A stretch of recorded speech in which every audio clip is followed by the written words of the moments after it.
ഉണ്ണിയാർച്ച. രചന ഗൗരി സുഭാഷ്. അവതരണം ഷാഹുൽ മനയിൽ. എഡിറ്റിംഗ് ഷെരീജ് പൂനൂർ. നിർമ്മാണം PNR creations.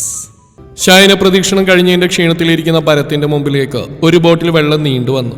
തല ഉയർത്തി നോക്കിയത് മുമ്പിൽ നിറഞ്ഞ പുൻചിരിയോടെ ആർച്ച. ക്ഷീണം ഞൊടിയിടയിൽ മറന്നു ഭരത്ത്. അതോ ഉണ്ടെങ്കിലും ഭാവിച്ചില്ല. അഭിമാൻ അത് വിട്ടൊരു കളിയില്ല. കുടിക്ക്, നല്ല ക്ഷീണം കാണും. ആർച്ച അവനടുത്തേക്ക് ഇരുന്നു. ഉണ്ണിയാർച്ചേ. ഭരത് പല്ലുറുമ്മി. എന്തോ? ആർച്ച ഈണത്തിൽ സ്നേഹത്തോടെ വിളികേട്ടു. അപ്പോഴേ പറഞ്ഞില്ലേ കുഞ്ഞിരാമ വേണ്ട വേണ്ടാന്ന്. അപ്പൊ കുഞ്ഞിരാമന് കേൾക്കാൻ വയ്യ. ആർച്ചാലിൽ നിഷ്കുവായി. അതിനെനിക്കൊരു പ്രശ്നമില്ല, ഇതൊക്കെ എനിക്ക് നിസ്സാര. കയ്യിലെ മസിൽ പെരിപ്പിച്ച് കാണിച്ച് നല്ല ഒന്നാം തരം പുച്ഛം ഭരത് ആർച്ചയ്ക്ക് നേരെ തൊടുത്തു വിട്ടു. ആർച്ച ചിരിയോടെ തലയാട്ടി. അത് മതി, 101 തവണ ചെയ്യാന്ന് ഞാൻ അപ്പോഴേ പറഞ്ഞതാ. അവന് വയ്യാതാവെന്ന് പറഞ്ഞ് അവരൊക്കെ മുടക്കി. ഇനി വീണ്ടും ചെയ്യാൻ പറ്റുമോ എന്തോ, ഞാൻ അന്വേഷിച്ചു വരാം. ഞാൻ അപ്പോഴേ പറഞ്ഞ എൻ്റെ ഭരത്തേട്ടൻ സ്ട്രോങ് ആണെന്ന്.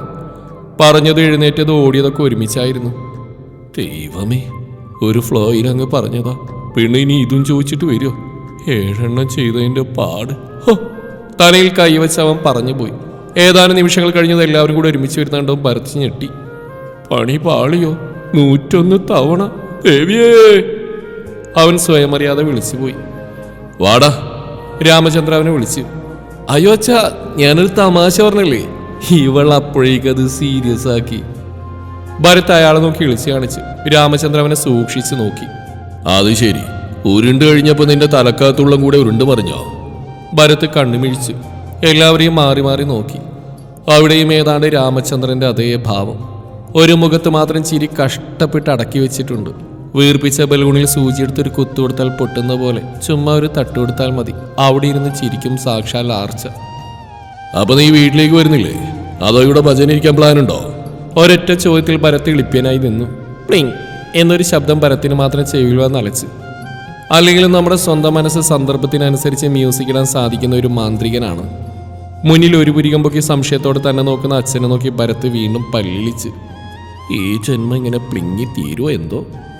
പുറകിൽ നിൽക്കുന്ന ശരത്തൊന്ന് ഇടിവീർപ്പെട്ടു. ആർച്ച വാപ്പത്തി ശരിയടക്കി. പത്മ അവളെ സൂക്ഷിച്ച് നോക്കി. ഞാനൊന്നും ചെയ്തില്ലെന്നേ. ആർച്ച അവളുടെ അടുത്തേക്ക് മുഖടുപ്പിച്ച് പതിയെ പറഞ്ഞു.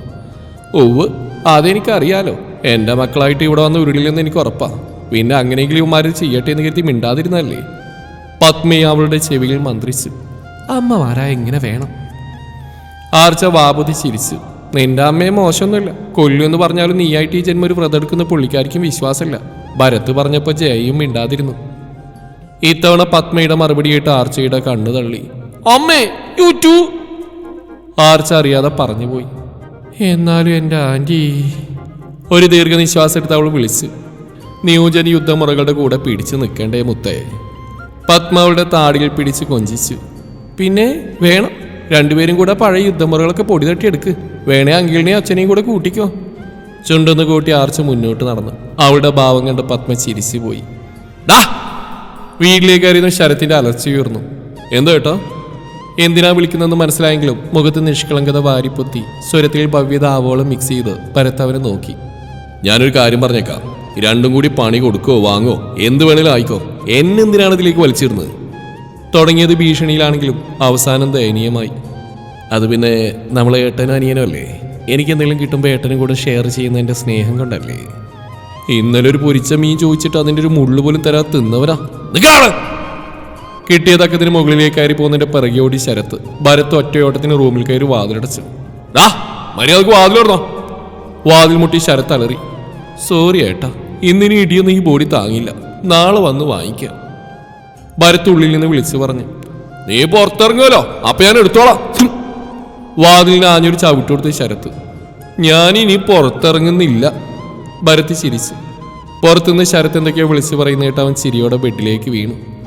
ആർച്ച വ്രതം പൂർത്തീകരിക്കുമോ എന്ന് ജയശ്രീ സംശയിച്ചെങ്കിലും ആർച്ച പൂർത്തിയാക്കി. അങ്ങനെ തോറ്റുകൊടുക്കാൻ പറ്റുമോ? അച്ഛമ്മയുടെ പിറന്നാൾ ദിവസം രാവിലെ തന്നെ കൃഷ്ണകുമാറിന്റെ ഏട്ടൻ നന്ദകുമാറും ഭാര്യ ശാലിനി, രണ്ടാമത്തെ മകൻ ആരവും, അനിയത്തി കൃഷ്ണപ്രിയയും ഭർത്താവ് വിജയകുമാറും രണ്ടാമത്തെ മകൾ ദേവപ്രിയ ആർച്ചയുടെ വീട്ടിലെത്തി. ആരവും ദേവപ്രിയ ആർച്ച ഏകദേശം ഒരേ പ്രായക്കാരാണ്. നന്ദകുമാറിന്റെ മൂത്ത മകൻ ആയുഷ് വിവാഹം കഴിഞ്ഞ് കുടുംബത്തോടെ വിദേശത്താണ്. കൃഷ്ണപ്രിയയുടെ മൂത്ത മകൻ ഹരികൃഷ്ണൻ ചെന്നൈയിലും. അച്ചമ്മ പിന്നെ സ്ഥായിയായ ഭാവം ഗൗരവത്തിൽ തന്നെയാണ്. ഇടയ്ക്ക് എല്ലാവരെയും നോക്കിയില്ല എന്ന മട്ടിൽ നോക്കും. പിന്നെ ആരെയും നോക്കിയില്ല കണ്ടില്ലെന്ന മട്ടിലിരിക്കും. ആരോടും പ്രത്യേകിച്ച് അങ്ങനെ ഒരു മമതാ മോഹൻദാസും ഇല്ല. ആർച്ചയ്ക്ക് ഈ ഭാവമൊക്കെ കാണുമ്പോൾ ചിരി വന്നു പോയി. ആർച്ചയും ആരവും ദേവപ്രിയ അടുക്കളയിലെ ചെറിയ ടേബിളിന്റെ ചുറ്റുമിരുന്ന സംസാരത്തിലായിരുന്നു. ജയശ്രീയും ശാലിനിയും കൃഷ്ണപ്രിയയും പാചകത്തിനുള്ള തയ്യാറെടുപ്പിലും. കൃഷ്ണപ്രിയ പച്ചക്കറിയും എടുത്ത് അവരുടെ ആർച്ചയുടെയും മറ്റടുത്തേക്ക് ഇരുന്നു. കൃഷ്ണപ്രിയ ആർച്ചയും തമ്മിൽ ചേരില്ല. ഓ, നിനക്കൊന്ന് വിളിച്ചു നോക്കാൻ പോലും സമയമില്ലല്ലോ ആരു, നിങ്ങൾക്കൊക്കെ വലിയ തിരക്കല്ലേ? ആർച്ച തലയുയർത്തി നോക്കി. അല്പം പരിഹാസത്തോടെയുള്ള കുത്തിയുള്ള പറച്ചിൽ കൃഷ്ണപ്രിയയിൽ നിന്നാണ്. എന്റെ ഫോണിൽ ഔട്ട് ഗോയിങ് മാത്രമല്ല ഇൻകമിങ്ങും ഉണ്ട്. ആർച്ച പുഞ്ചിരിച്ചു. കൃഷ്ണപ്രിയയുടെ മുഖത്തുണ്ടായ പരിഹാസം ഒരൊറ്റ നിമിഷം കൊണ്ട് ഏതോ വഴിക്ക് ഇറങ്ങി ഓടി. ആർച്ച അവരെ ഒന്ന് ഇരുത്തി നോക്കി. കൃഷ്ണപ്രിയ ഒരു പ്രൈവറ്റ് സ്ഥാപനത്തിലാണ് ജോലി ചെയ്യുന്നത്. ജയശ്രീക്ക് ജോലിയില്ലെന്നുള്ളതിൽ ഒരു പുച്ഛവുമുണ്ട്. എന്നാൽ കൃഷ്ണകുമാറിന് ഭാഗം വെച്ച് കിട്ടിയ സ്ഥലത്തെ കൃഷിയും മറ്റും നോക്കിയിരുന്നു ഇപ്പോൾ ഭംഗിയായി മുന്നോട്ട് കൊണ്ടുപോകുന്നതും ജയശ്രീയാണെന്ന കാര്യം കൃഷ്ണപ്രിയ മനഃപൂർവ്വം മറക്കും. ആ പുച്ഛത്തിന്റെ ഒരു വകഭേദമാണ് ഇപ്പോൾ പുറത്തു വന്നത്. ശാലിനി തിരിഞ്ഞെന്ന് നേരത്തെ കഴുകി വെച്ച പാത്രം വീണ്ടെടുത്ത് കഴുകി. ഇല്ലെങ്കിൽ കൃഷ്ണപ്രിയെ നോക്കി ചിരിക്കേണ്ടി വരും. ജയശ്രീ തിരിഞ്ഞ് കണ്ണുരുട്ടി കാണിച്ചു. ആർച്ച അത് കണ്ടതായി ഭാവിച്ചില്ല. വാവ്, തഗ് ആർച്ച, ആരോ ചിരിയോടെ പറഞ്ഞു. ആർച്ച അവനെ നോക്കി തലയാട്ടി. ദേവപ്രിയ പൊട്ടിച്ചിരിച്ച്. അതോടെ കൃഷ്ണപ്രിയയുടെ മുഖം കനത്തു. അല്ലെങ്കിൽ നിനക്ക് മുതിർന്നവരോട് തീരെ ബഹുമാനല്ല ആരു? കൃഷ്ണപ്രിയ മുഖം ചുളിച്ചു. എന്റെ ഫോണിൽ ഔട്ട് ഗോയിങ് മാത്രമല്ല ഇൻകമിങ് ഉണ്ട്. ഇതിലേതാ പ്രിയാൻറ്റി ബഹുമാനം കുറഞ്ഞുപോയ വാക്ക്? നിഷ്കളങ്കതയ്ക്ക് ഏതെങ്കിലും പുരസ്കാരം ഉണ്ടെങ്കിൽ മത്സരം പോലും ഇല്ലാതെ ആർച്ചയ്ക്ക് കൊടുക്കാം. അച്ചാതി വിനയം. കൃഷ്ണപ്രിയ വീണ്ടും വേണ്ടായിരുന്നു എന്ന ഭാവത്തിൽ ആരോ മേശപ്പുറത്തേക്ക് തലവെച്ച് കിടന്നു. ദേവപ്രിയ തലകുനിച്ച് ഫോണിലേക്ക് നോക്കുന്ന വ്യാജേന അവനെ ഇടം കണ്ടിട്ട് നോക്കി. അവൻ ഒരു കൈ കൊണ്ട് വാപ്പുത്തി പിടിച്ചിരിക്കുകയാണ്. ആരു ഏത് സന്ദർഭത്തിലും കൃത്യമായി പ്രത്യക്ഷപ്പെടുന്ന കൃഷ്ണകുമാർ പതിവ് തെറ്റിച്ചില്ല. പക്ഷേ ഇത്തവണ ടൈമിങ് കുറച്ച് മാറിപ്പോയി. ചെന്ന് കയറിയത് കൃഷ്ണപ്രിയയുടെ മുമ്പിലായി പോയി. ഏട്ട ഇതൊക്കെ കേൾക്കുന്നുണ്ടോ? പരാതിപ്പെട്ടിയുടെ പൂട്ട് തുറന്ന കൃഷ്ണകുമാർ അവളെ മിഴിച്ചു നോക്കി. ഞാനിവിടെ നിരീക്ഷണ ക്യാമറയോ വോയിസ് റെക്കോർഡറോ ഒന്നും വെച്ചിട്ടില്ല, പിന്നെ ഞാനെങ്ങനെ കേൾക്കും? കൊള്ളാം, ആർച്ചയുടെ അച്ഛൻ തന്നെ. ശബ്ദം പുറത്തു വരാതിരിക്കാൻ ആരോ വായ ഒന്നുകൂടെ അമർത്തി പിടിച്ചു. ഏട്ടൻ ഇവളിങ്ങനെ വിട്ടതാണ്. ആ ചെറുക്കനായിട്ടുണ്ടായ പ്രശ്നം ഞങ്ങളൊക്കെ അറിഞ്ഞു. അതിന്റെ നാണക്കേട് വേറെ. ഇപ്പോഴാണ് ഈ മുതിർന്നവരോട് ബഹുമാനം പോലും ഇല്ലാത്ത സംസാരവും. ആദ്യമേ വീർത്ത മുഖം കൃഷ്ണപ്രിയ ഒന്നുകൂടി വീർപ്പിച്ചു. കിച്ചുവിന്റെ കാര്യം അവിടെ നിൽക്കട്ടെ, അത് ചർച്ച ചെയ്യേണ്ട സമയത്തല്ല. രണ്ടാമത്തെ കാര്യം ബഹുമാനം. അതെന്താ പ്രശ്നം? നീ ആന്റിയെ ബഹുമാനിച്ചില്ലേ ആരു? കൃഷ്ണകുമാർ കാര്യമായി അന്വേഷിക്കുന്നതായിട്ട് ആർച്ചയ്ക്ക് ചിരി വന്നു. ആർച്ച വള്ളി ഉള്ളി തെറ്റാതെ കൃഷ്ണപ്രിയ ചോദിച്ചു അവിടെ മറുപടിയും പറഞ്ഞു കൊടുത്തു. ആഹാ, അത് ശരിയാണല്ലോ. ബഹുമാനമില്ലാത്ത വാക്ക് പറയും. അവൾ ആ വാക്ക് പിൻവലിച്ച് മാപ്പ് പറയും. അല്ലേ ആരു? ഞാൻ പറഞ്ഞ ഇവൾക്ക് എന്റെ വാക്ക് തട്ടിക്കളയാൻ പറ്റില്ല. അതെന്താ? കാരണം കരിങ്കല്ല് പോലത്തെ വാക്കായി എന്റേത്. തട്ടിയാൽ കാലടിമെന്ന് അവനറിയാം. കൃഷ്ണകുമാർ മകളെ നോക്കി. ഒരു നിമിഷം പോലും പാഴാക്കാതെ ആർച്ച തലയാട്ടി. അതും കൂടെ ആയതോടെ ചിരിയടക്കാൻ സാധിക്കാതെ ആരോ പൊട്ടിച്ചിരിച്ച്. കൂടെ ദേവപ്രിയയും. കൃഷ്ണപ്രിയ ചാടി എഴുന്നേറ്റ് എല്ലാവരെയും നോക്കി മുഖം വിറിപ്പിച്ച് പുറത്തേക്ക് പോയി. ഇനി അവൾ ഈ ഭാഗത്തേക്ക് നോക്കണ്ട. ഈ കാരണം പറഞ്ഞൊരു പാത്രം പോലും അവൾ കഴുകില്ല. നാലും കൂടെ പച്ചക്കറിയൊക്കെ അരിഞ്ഞു വെച്ചോ. ജയശ്രീ എല്ലാവരെയും നോക്കി കണ്ണുരുട്ടി. ആർച്ചയും കൃഷ്ണകുമാറും പരസ്പരം നോക്കി. അടുത്ത നിമിഷം രണ്ടുപേരും പൊട്ടിച്ചിരിച്ചു. നീ നേരത്തെ എടുത്ത ഫോട്ടോ സെൻഡ് ചെയ്തേ ദേവു? ആർച്ച ഫോണിലെ ഫോട്ടോസ് സ്ക്രോൾ ചെയ്തുകൊണ്ട് പറഞ്ഞു. മുകളിലെ ബാൽക്കണിയിലായിരുന്നു രണ്ടുപേരും. കുഞ്ഞിരാമന്റെ കഥയും യുദ്ധവുമൊക്കെ ദേവുവിന് വിശദമായി പറഞ്ഞു കൊടുത്തു ആർച്ച. ചിരിച്ചു മതിയായി ഒന്ന് എഴുന്നേറ്റ് നിന്നാണ് ദേവു. മറുപടിയൊന്നും ലഭിക്കാത്ത കാരണം ആർച്ച തലപൊക്കി നോക്കി. എന്തു ഫോട്ടോ? ഏതു ഫോട്ടോ? ദേവു ഈ ലോകത്തൊന്നുമല്ല. ഗേറ്റിലേക്ക് നോക്കി കണ്ണുമിഴിച്ച് വാപ്പൊളിച്ച് നിൽക്കുന്നുണ്ട്. ഇതിന് മാത്രം അവിടെ എന്താടി? ആർച്ച അവിടെ കാലിനിട്ടൊരു അടി കൊടുത്തു. നോക്കിയടി, നല്ല ഗ്ലാമർ മസിലൻ ചേട്ടൻ. 6 പാക്ക് ആണെന്നാ തോന്നുന്നു. ഇത് ലുക്ക.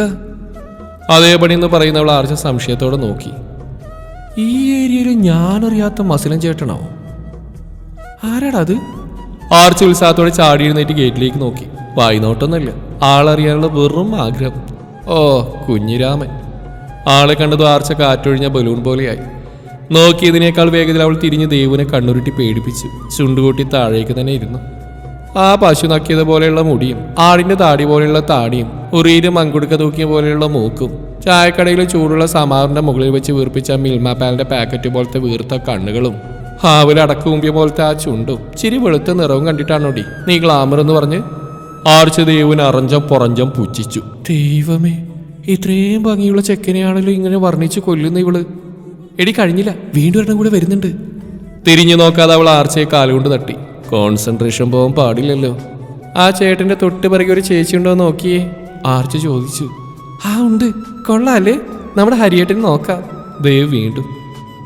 ആ അതിന് അവരുടെ ഭർത്താവ് സമ്മതിക്കാൻ തോന്നില്ല, ആർച്ച അലസമായി പറഞ്ഞു. നിനക്കറിയാവരെ? ദേവ് അവളെ നോക്കി. പിന്നെ നന്നായിട്ടറിയാം, ആദ്യം വന്നതാ. ഇത്രയും സമയം നിനക്ക് പറഞ്ഞു തന്ന കുഞ്ഞിരാമൻ അഥവാ ഭരത്, തൊട്ട് പിറകെ വന്ന അവന്റെ ഏട്ടൻ ശരത്ത്. പറഞ്ഞു കഴിഞ്ഞിട്ട് അനക്കൊന്നും കേൾക്കാത്ത കണ്ട് തലയുയർത്തി നോക്കി. ദേവ് മുന്നിലില്ല.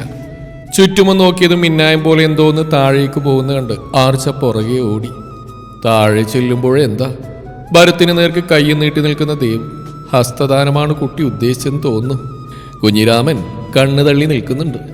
അല്ലെങ്കിൽ ഒരു വീട്ടിലേക്ക് കയറി വരുമ്പോൾ തന്നെ ഇതുവരെ കണ്ടിട്ട് പോലും ഇല്ലാത്ത ഒരു പെൺകുട്ടി ഓടി വന്നത് മുന്നിലേക്ക് കൈ നീട്ടി നിന്നാൽ ആരായാലും പകച്ചു പോവും. കോഴിക്കുഞ്ഞുങ്ങൾ. ആർച്ച രണ്ടുപേരെയും നോക്കി പൂച്ചിച്ച് നേരെ അടുക്കളയിലേക്ക് വെച്ച് പിടിച്ചു. ഭരത്ത് മുന്നിലേക്ക് നീണ്ടുവന്ന കൈയുടെ ഉടമസ്ഥയെ നോക്കി. ദേവപ്രിയ ആരുവിന്റെ കസിനാ. ഉണ്ണിയാർച്ചയുടെ കൂടെ കട്ടക്ക് പിടിച്ചെടുക്കുന്ന കുഞ്ഞിരാമനെ കണ്ടപ്പോ പരിചയപ്പെടാൻ ഓടി വന്നതാ. ദേവ് ഒറ്റ ശ്വാസത്തിൽ പറഞ്ഞു. ഭരത് ചിരിയോടെ കൈ കൊടുത്തു. ഇന്നത്തെ എൻ്റെ ഫുഡിന്റെ കാര്യത്തിൽ ഏതാണ്ട് തീരുമാനമായി.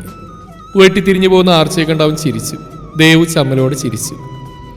ഒരു കാര്യമില്ലാതെ വീട്ടിൽ ചുമ്മാ ചുറ്റിയിടുന്ന സമയം കളഞ്ഞുകൊണ്ടിരുന്ന കൃഷ്ണപ്രിയ കൃത്യസമയത്ത് അവിടെ പ്രത്യക്ഷപ്പെട്ടു. ഭരത്തിന് കൈ കൊടുത്തു നിൽക്കുന്ന ദേവിനെ കണ്ട് അവളെ ഒന്ന് രൂക്ഷമായി നോക്കി. ദേവ് പിന്നെ ആ ഭാഗത്തേക്ക് നോക്കാനായി പോയില്ല. നോക്കിക്കഴിഞ്ഞാൽ നല്ല നടപ്പുള്ള അമ്മയുടെ സ്റ്റഡി ക്ലാസ് കേൾക്കേണ്ടി വരും. ആൺകുട്ടികളോട് ഒരു കൈയകലത്തിൽ നിന്ന് സംസാരിക്കണമെന്നാണ് അമ്മയുടെ ഉപദേശം. ദേവ് സ്വയം നോക്കി. ഉണ്ടല്ലോ, നീട്ടിപ്പിടിച്ച കൈയായതുകൊണ്ട് ഒരു കൈ അകലമുണ്ട്. അപ്പോഴേക്ക് ആരവും വന്ന് അവനെ പരിചയപ്പെട്ടു. രണ്ടുപേരുടെയും യുദ്ധത്തിന്റെ കഥകൾ ദേവ് പറഞ്ഞു കൊടുത്തതോടെ ആരവ് ഇരുന്നും നിന്നും കിടന്നും വയറുപത്തിയും ചിരിക്കാൻ തുടങ്ങി. ചിരിച്ച് ചിരിച്ച് അവസാനം കണ്ണിൽ നിന്ന് വെള്ളം വരെ വന്നു. വെള്ളം കണ്ട സന്തോഷത്തിൽ ഇനി അയൽപ്പക്കക്കാർക്ക് അവലും വെള്ളം കൊടുക്കേണ്ടി വരുമോ? ആർച്ച അടുക്കളയിലേക്ക് ചെല്ലുമ്പോൾ രാധയും പത്മയും ശാലിനിയും ജയശ്രീയും ഒക്കെ ഡൈനിങ് ടേബിളിൽ നിന്ന് സംസാരിക്കുന്നുണ്ട്. പത്മയുടെ അടുത്ത് ചെന്നൊന്ന് ചേർത്ത് പിടിച്ചു ആർച്ച. രാധയ്ക്ക് ഒരു മനോഹരമായ ചിരിയും. ചിരിച്ചു ചിരിച്ചില്ലെന്ന മട്ടിൽ ഒരു ചിരി തിരികെ നൽകി രാധ. അവരിയ്ക്കുന്ന കസേരയുടെ പുറകിൽ കയ്യൂന്നി നിന്ന് അവൾ രാധയുടെ അടുത്തേക്ക് മുഖം താഴ്ത്തി. നിതീഷേട്ടൻ വന്നിട്ടില്ലേ ചേച്ചി? അവൾ പതിയെ ചോദിച്ചു. അത് നിധിമോൻ എന്തോ ജോലി തിരക്ക്, അവൻ പുറത്തുപോയി.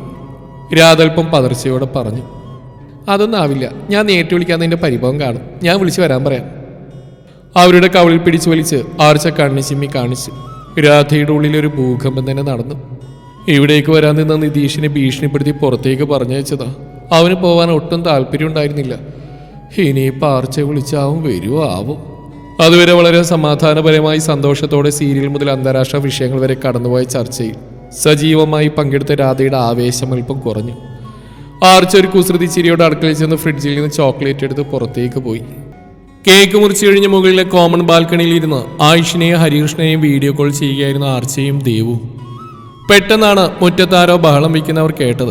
രണ്ടുപേരും ചാടി എഴുന്നേറ്റ് താഴേക്ക് എത്തി നോക്കി. മുറ്റത്ത് നിന്ന് ഉച്ചത്തിൽ സംസാരിക്കുന്ന കിച്ചുവിനെ കണ്ടതും ആർച്ചയ്ക്ക് അപകടം മണത്തു. കോള് കട്ട് ചെയ്ത് അവൾ താഴേക്ക് ഓടി. പുറകെ ദേവും. സിറ്റ് ഔട്ടിൽ കൂടി നിൽക്കുന്നവർക്കിടയിലൂടെ അവൾ മുന്നിലേക്ക് ചെന്നു. ദാ വന്നല്ലോ, ചോദിച്ചു നോക്ക്, എല്ലാം ഒപ്പിച്ചു വെച്ചിട്ട് ഒന്നും അറിയാത്ത പോലെ നിൽക്കുന്നുണ്ടില്ലേ? കിച്ചോളെ കണ്ടതും പരിഹാസത്തോടെ പറഞ്ഞു. അവന്റെ മുഖത്തൊരു സന്തോഷം നിറഞ്ഞിരിക്കുന്നുണ്ടെന്ന് അവൾക്ക് തോന്നി. ഇവൻ എന്തോ കാര്യമായിട്ട് ചെയ്തു വെച്ചിട്ടുണ്ടല്ലോ. അവളുടെ തല പുകഞ്ഞു. അവന് കൂടെ വന്ന ആൾക്കാരിലൂടെ അവളുടെ മിഴികൾ സഞ്ചരിച്ചു.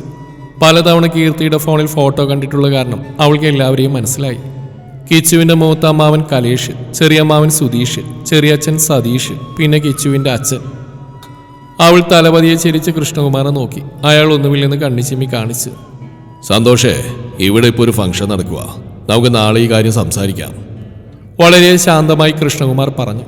അതെ, പ്രശ്നം എന്തായാലും നാളെ സംസാരിക്കാം. നന്ദകുമാർ അത് ശരിവെച്ച്. അതിന്റെ ആവശ്യമൊന്നുമില്ല. എന്റെ സന്തോഷം തല്ലിക്കെടുത്തി എന്നെ അപമാനിച്ച് അങ്ങനെ നിങ്ങൾ സന്തോഷിക്കുന്ന ഞാൻ നോക്കിക്കണോ? കിച്ചു കിടന്ന് തിളക്കുന്നുണ്ട്.